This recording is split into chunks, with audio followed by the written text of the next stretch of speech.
She said, "My brother is moving in that day, permanently, and that I'd be paying for everything. If I didn't like it, I should move out." I replied, "Understood." Then I packed my things, canceled the lease, and left. The panic came quickly. My name is Daniel. I am 33 years old, and I work as a systems analyst for a healthcare software company. I live in a large metro area, keep a steady schedule, and prefer quiet routines over chaos. I split my time between work, the gym, and evenings at home. I am not impulsive, and I do not thrive on uncertainty. My girlfriend was Melissa. She is 30. We had been together a little over 2.5 years and living together for the last 14 months in a 2-bedroom apartment downtown. The lease was in both our names, but I paid the larger share of rent and utilities because I made more. That arrangement had been mutual and agreed on at the time. Melissa has a younger brother named Kyle. He is 26, chronically unemployed, permanently between plans, and always one emergency away from needing help. He had stayed with us temporarily before. Temporary in Kyle's world usually meant until someone forced the issue. About 3 weeks ago, Melissa came home unusually upbeat. Too upbeat. She dropped her bag, kicked off her shoes, and told me she had exciting news. That phrasing alone made my stomach tighten. She said her brother was moving in. Not for a few weeks. Not until he got back on his feet. Permanently. She said it casually, like she was telling me we were out of coffee. Then she added that since I already covered most of the bills, it would make sense for me to handle the extra costs too. Food, utilities, internet. She said Kyle was family and needed support, and that I should be happy to help. I asked when this had been discussed. She said it did not need discussion. I told her I was not comfortable with that arrangement. I said we needed to talk about boundaries, finances, and timelines. That was when her tone shifted. She said if I did not like it, I could move out. No hesitation. No negotiation. Just a challenge. I looked at her for a long moment and realized she was not bluffing. She expected me to cave. I told her one word. Understood. She laughed like she had won. She had no idea what was about to happen. I did not argue after that. I did not raise my voice or list reasons or try to reason her out of it. When someone gives you an ultimatum that cleanly, the only honest response is to accept it at face value. I went into the bedroom and closed the door. Not dramatically, just quietly. I sat on the edge of the bed and thought through logistics instead of emotions. That has always been my default. Once you strip feelings out, decisions get very simple. The lease was month to month. That detail mattered more than anything else. We had chosen that because Melissa liked flexibility. She said it made her feel less trapped. At the time, I agreed. I made a note of it and pulled up the lease agreement on my phone just to confirm the notice period. 30 days. I opened my laptop and started making a checklist. Cancel internet. Transfer my portion of utilities. Change my direct deposit address. Look at storage options in case I needed them temporarily. I was calm in a way that probably would have scared her if she had seen it. An hour later, she knocked and came in without waiting for an answer. She asked if I was done sulking. She said Kyle would be here in 2 weeks and that I needed to adjust my attitude. She added that once he moved in, the second bedroom would be his, so I should clear my office stuff out anyway. I looked at her and said I had already given notice. She blinked. Asked notice for what? I told her the apartment. I told her I would be out before Kyle arrived. I told her she could keep the place if she wanted, but I would no longer be on the lease or paying any bills. That is when her confidence cracked for the first time. She said I could not just do that. She said we lived together. She said couples work things out. She said I was being dramatic over family helping family. I reminded her that she told me to move out if I did not like it. I told her I took her seriously. She said that was not what she meant. That sentence came a little too late. Because the moment she made my housing conditional on obedience, the relationship changed shape permanently, and she was just starting to realize it. The next few days were surreal in the calmest way possible. Melissa acted like nothing had changed. She talked about paint colors Kyle might like. She complained about how cramped the apartment would feel with 3 people, but followed it up by saying sacrifices were part of adulthood. She asked me to help move some of Kyle's things later that week. I did not engage. I had already scheduled the lease termination with the property manager. I sent the written notice the same night she gave me the ultimatum. I confirmed in writing that I would be vacating at the end of the notice period and removing my name entirely. No drama. No warnings to her. Just procedure. When the confirmation email came back, I forwarded it to my personal account and archived it. Melissa noticed the boxes first. I started packing methodically. Clothes first. Then my desk setup. then the kitchen items I had paid for. I did not take shared things unless I could prove they were mine.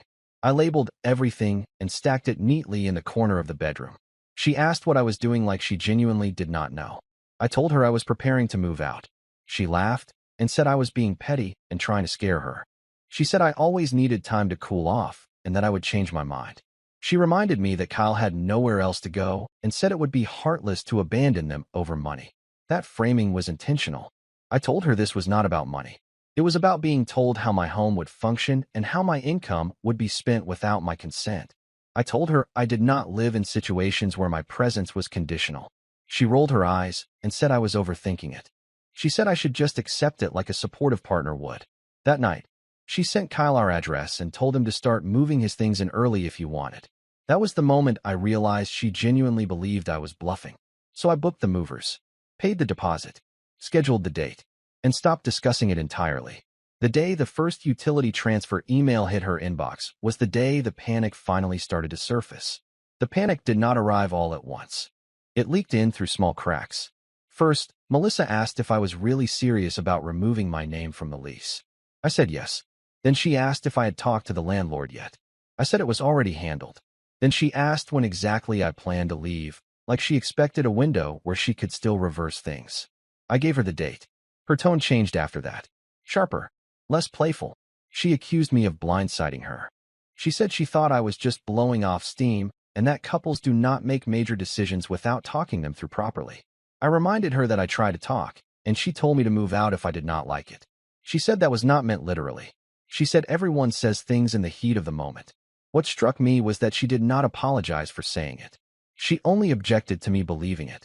Kyle started moving his stuff in early, just like she told him to. Boxes appeared in the living room. A mattress leaned against the wall. He did not say much to me, just nodded and acted like he already lived there. I stopped using the common areas. Melissa noticed. She asked why I was being so cold. She said I was making things awkward on purpose. She said I was punishing her. I told her I was disengaging, not punishing. The night Kyle officially stayed over for the first time, Melissa tried a new approach. She brought up finances. She said rent would be tight without my contribution. She said Kyle was looking for work, but that it might take time. She said maybe we could revisit how things were split. That was the first time she asked instead of told. I told her my finances were no longer part of the equation. She stared at me like I had spoken another language. She asked if I really planned to leave her to deal with this alone. I said she made the plan without me, so yes. That night, she cried for the first time. Not because she missed me, because the math was starting to look very real. The crying did not last long. By the next morning, Melissa had switched back to anger, which was always her default when vulnerability did not get the result she wanted. She told me I was abandoning her. She said I was choosing money over love. She said I was heartless for leaving her brother in a bad situation. I did not argue with any of it. I was already packing the last of my things. Books, clothes I had left in the closet, the kitchen knife set I bought when we moved in. I left behind anything that was genuinely shared. I was not trying to win a property dispute. I just wanted out clean. She hovered while I packed, making pointed comments. She said Kyle felt uncomfortable with the tension. She said it was unfair that he had to witness this. She said I was creating instability in the household. That word again. Household. As if I was still part of it. I reminded her that she had already redefined the household when she made unilateral decisions about who lived there and who paid. I reminded her that she told me to leave if I did not like it. I told her I was doing exactly what she asked. She snapped and said I was twisting her words. I asked her a simple question. If I had agreed to everything, would she be calling this twisting or compromise? She did not answer. That afternoon, the property manager called to confirm the final walkthrough date. Melissa overheard the call and went very quiet. After I hung up, she asked if there was any way to stop it. I said no. That was the first time she looked scared. Kyle, meanwhile, had started treating the apartment like his. He left dishes in the sink, took over the couch, asked Melissa what was for dinner like it was a given she would cook. I watched her absorb it in real time. The support she thought she was providing was already becoming obligation. That night, she tried one last tactic. She told me we could talk about boundaries again. She said maybe Kyle could contribute later. She said maybe this did not have to end the relationship. I told her it already had. Because once someone tells you your home is conditional, there is no version of going back that feels safe.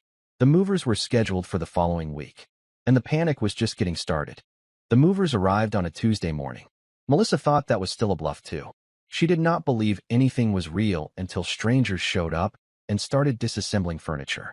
The moment the first box was loaded onto the dolly, her tone changed completely. She asked if we could talk privately. I stepped into the bedroom with her and closed the door. She immediately softened her voice and said this was all getting out of hand. She said she never expected me to actually leave. She said she thought I loved her enough to adjust. I told her that love does not mean surrendering agency. I told her that I do not stay in places where my housing and finances are treated like leverage. She said I was making a huge mistake. She said relationships require sacrifice. She said she would never have done this to me. That last part was not true, and we both knew it. Then she pivoted. She said Kyle could move out later. She said maybe he could stay with a friend instead. She said maybe we could pause everything and reset. I asked her why those options only appeared once I was leaving. She did not have an answer. When I walked back into the living room, Kyle was sitting on the couch scrolling on his phone while the movers worked around him. He did not acknowledge me. He did not help. He did not offer to move out of the way. That image told me everything I needed to know about how this arrangement would have gone. As the last of my things were loaded, Melissa followed me outside. She asked where I was going. She asked if I was really ending everything over this. She said she could not believe I would just walk away. I told her I was not walking away.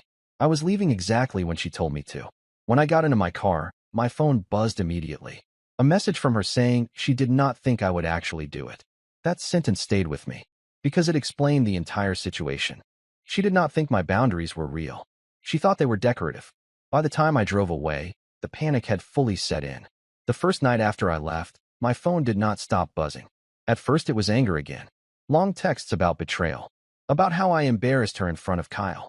About how real partners do not abandon each other when things get hard. She accused me of ruining her plans and making her look irresponsible. Then the tone shifted.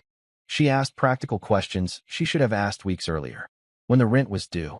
If I had already transferred utilities. If I was really off the lease, or if that was reversible. She asked if I could still cover my share for one more month until Kyle figured something out. That was the panic talking. I replied once.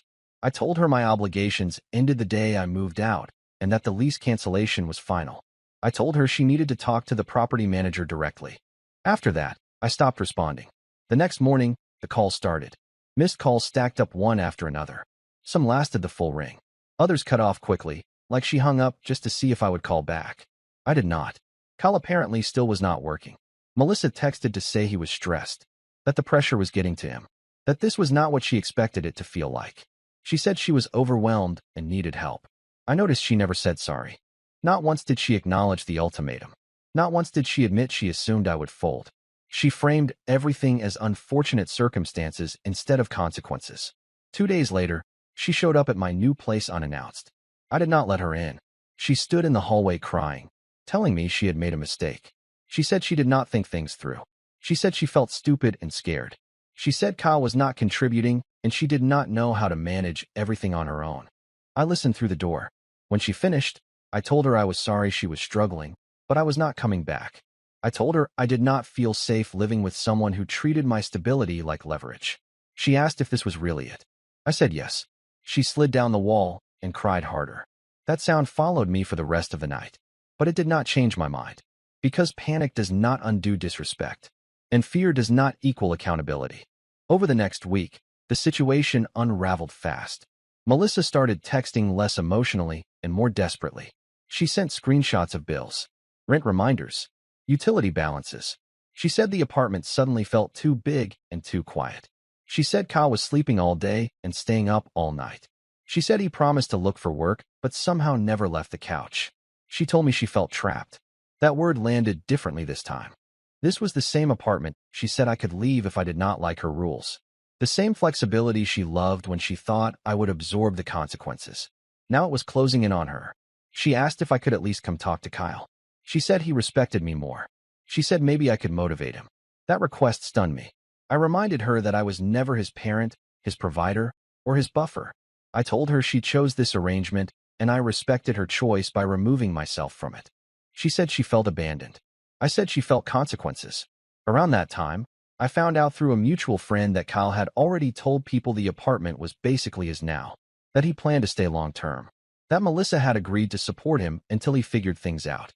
I thought back to the night she laughed when I said understood. She had mistaken compliance for weakness. The property manager called me to confirm the final paperwork was complete. My name was officially off everything. I forwarded the confirmation to my email and archived it without a second thought. That night, Melissa called again. Her voice was different. Flat. Tired. She said she did not recognize her life anymore. She said everything felt out of control. I told her that control was never something you get by issuing ultimatums. It is something you maintain by respecting the people who help hold things together. She asked if I still loved her. I said love does not survive where respect is absent. There was a long silence.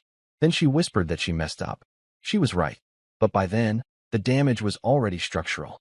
The real collapse happened quietly, which somehow made it worse. A few days after she admitted she messed up, Melissa stopped messaging for almost 48 hours. No accusations. No panic texts. No missed calls. Just silence.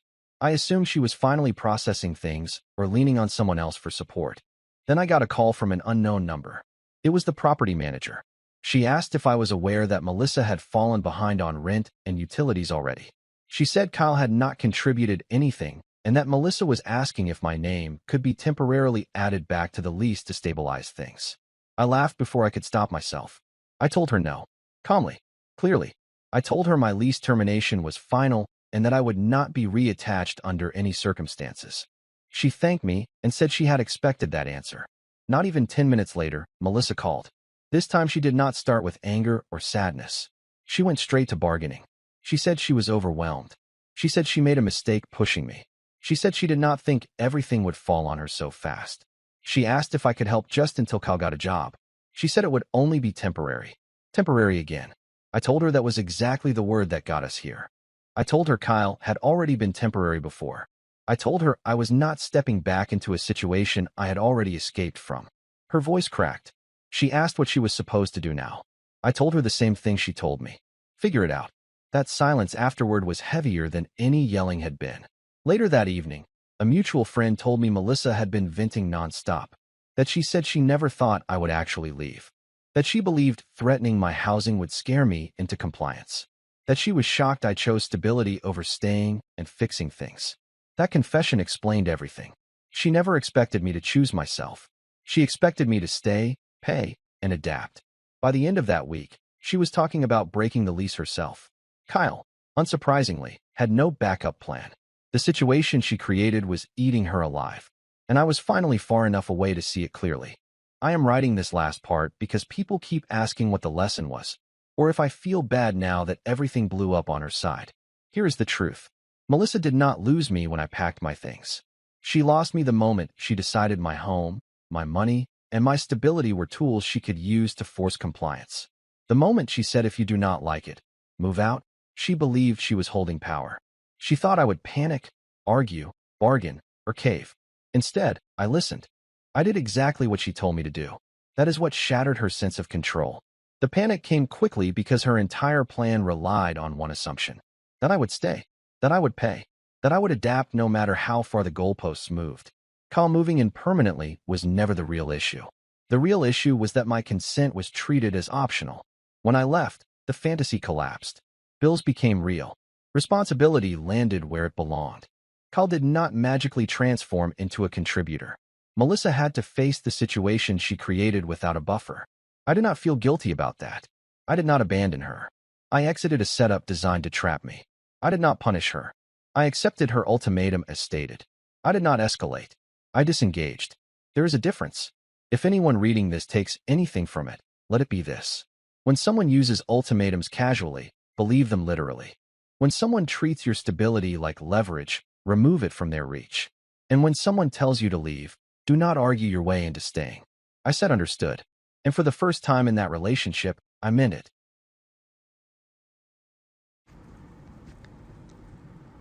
I hope today's story offered you a moment of deep reflection and perhaps a bit of clarity for your own journey. If you felt a connection to our character struggle and triumphs, or if you simply enjoy the soulful narrative we share here on Versatile, please take a second to hit the like button and subscribe. Your support is the heartbeat of this channel. It is the fuel that keeps me searching for the most authentic, raw, and meaningful slices of life to bring to your screen. By joining us, you are not just watching a video, you are becoming part of a community that values truth and resilience. In the world of love and commitment, a partner betrayal feels like a sudden earthquake. In an instant, the foundation of trust you spend years, perhaps decades, building is shattered into dust. The pain is real, and the silence that follows can be deafening. But I want you to remember this. Sometimes we are forced to walk through the rule, not to mourn what was lost, but to realize that true happiness can never be found by clinging to someone who was never brave enough to be honest with you. The deep risk of a broken relationship often hides a path to your true self. A partner deception is a reflection of their character, not a definition of your worth. Never let their shadow dim your light. Instead, see their existence as a signal from universe, a loud, clear message that you have outgrown a space that was too small for your soul. When the protagonist of our story finally steps onto his new path, it isn't just the swiftest form of revenge. It is something much more powerful, absolute, unfiltered freedom. Always remember, the goal of living a toxic marriage isn't necessarily to rush into the arms of someone new. The real victory is finding courage to be alone, to heal, and to finally find yourself again. Because once you are whole on your own, no one can ever take your happiness away from you. Thank you for lending me your ear, your time today. Be kind to yourself, stay strong, and I will see you in the next story, only on Versatile.